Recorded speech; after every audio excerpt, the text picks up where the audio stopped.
So I'm recording this in the midst of the Great Resignation in late 2021. Now, prior to the pandemic and the resignation and all the crap that's gone on over the last 2 years, we used to hear all the time that Americans are hardworking, Europeans are lazy, they like to take 8 weeks of vacation a year, they get years of maternity leave, and all the rest, right? And I used to believe that until I actually spent a lot of time traveling to Europe and Asia, right? I had several computer conferences that were held in the Netherlands. They were held in Taiwan a couple of times. I had one time in Macau. Macau's mostly a gambling town, so you can't really make that comparison there. I went to Tokyo one time. And I like to say that Americans love to work hard by logging lots and lots of hours. And they get very stuck in their routine, right? Any sort of creativity that deviates from the mainstream, oh my God, nobody wants to listen to that, right? You could literally walk into the office with something that will end COVID today, but it's so out of the park, nobody wants to listen to you, right? And in a lot of Asian cultures or European cultures, it's the other way around, right? They know what's important, they do it, and then they go home, right? Let me give you an example. During the pandemic, we realized how important it was to have Wi-Fi everywhere we go, right? I haven't had too much trouble. Anywhere I go, I'm just about to take a trip to Wallace, Idaho next weekend. Along the way, if I do tutoring and if my clients have an emergency, it's probably not going to be that hard for me to pull into a fast food restaurant. I love Five Guys, right? And not hard to find Wi-Fi. But it wasn't always that way, right? Even 2 years ago. Now, 2 years ago, you go to a Five Guys and their Wi-Fi might need to be rebooted, right? You realize you have a problem and you go to the cashier. What do you think is going to happen? Oh, I don't know what to do. It's not my job, right? And so it's become very fashionable. Anytime work deviates a little bit outside of your job description, right? People like to read their job descriptions almost like they're a lawyer, right? Oh, this deviates from that. I don't have to do it, right? I think a lot of people have gotten into that attitude. They put the long hours in there, but they don't put a lot of substance in there, right? The other problem is, speaking of going to a fast food restaurant, a lot of job interviews that I've gone to, I run into this problem. They want to interview you like over a casual setting, right? They want to take you to a meal. Except for me, a meal really isn't all that casual because I have dietary restrictions. I don't mind going out to eat. I love to educate the wait staff about restrictions I have. The problem is that if I have to do it in front of a first impression, right? A job interview, a first date, right? Or somebody where I'm trying to make an impression, I have reservations on doing that. So I was interviewing for a tutoring company one time. This was before the pandemic when you could actually go to people's homes to do tutoring, right? And I had met with the director at a Five Guys, which I had chosen because I know I can have food safely there. Now I go up to order my usual large fry, and I asked, by the way, just would you mind changing your gloves? And in an ideal world, that should be the end of the story, right? But the cashier is just very talkative, asking me what do I have an allergy to. What part of just making sure the fries don't come into contact with something else is that hard, right? Why do you need to know?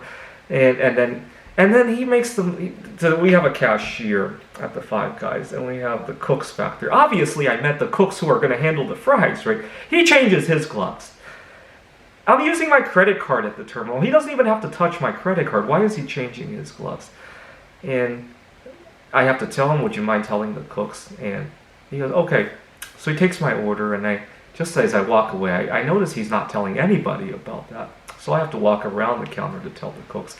So it forces me to make a big scene out of something that they should know better, right?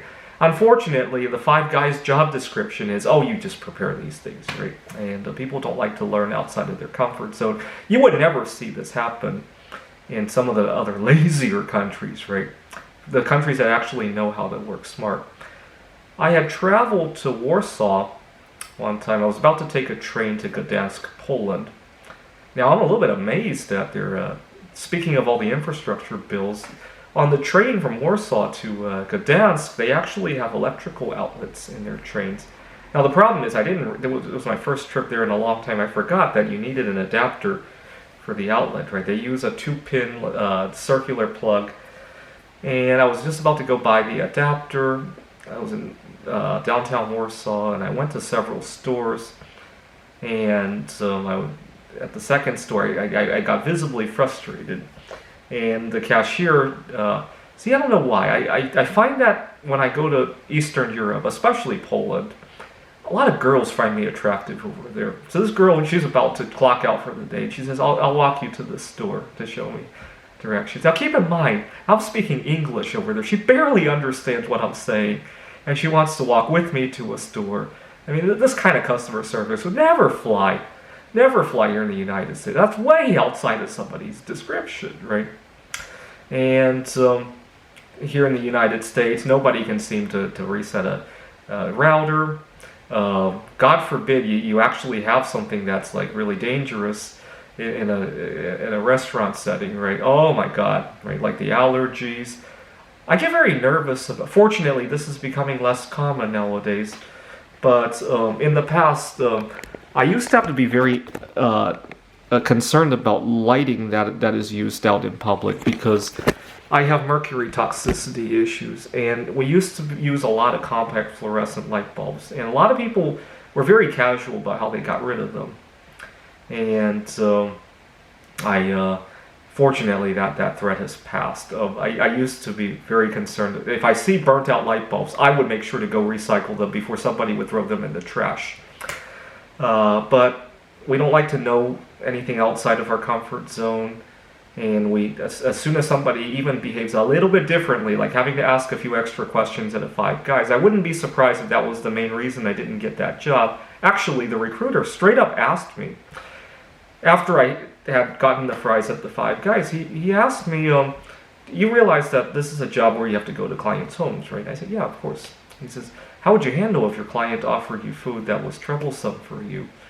And I thought that was very inappropriate for him to ask. And fortunately, I came up with an answer that quickly diffused the question away. I was 28 years old at the time. I told him, I've been handling this for 28 years. I think I can handle this without having to describe it, right? He's a good point.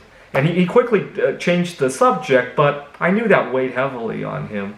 And I talked to a couple friends of mine. Obviously, he didn't say that's the reason I didn't get the job. But a couple friends of mine told me that this might be a liability concern if I get sick at a client's home or something like that. And a friend of mine suggested that I email back to the recruiter, to the hiring manager, saying thank you for your time. By the way, further talk about my tutoring skills. We can think about this in the future. And then at the very end, a short paragraph. By the way, if the concern was my food allergies, we can talk about this. Please clarify a little, something like to that effect. We were hoping to bait him into putting in writing that it really was a food allergy concern, but he was smart enough not to even respond to that email. So it really gave me a bad feeling. That's probably part of the reason why I didn't get the job, whatever the case is. It just goes to show that we like to close our eyes to things that are outside of our comfort zone. And like I said, you could come up with the end of COVID tomorrow, and people will close their eyes because it's outside of their comfort zone.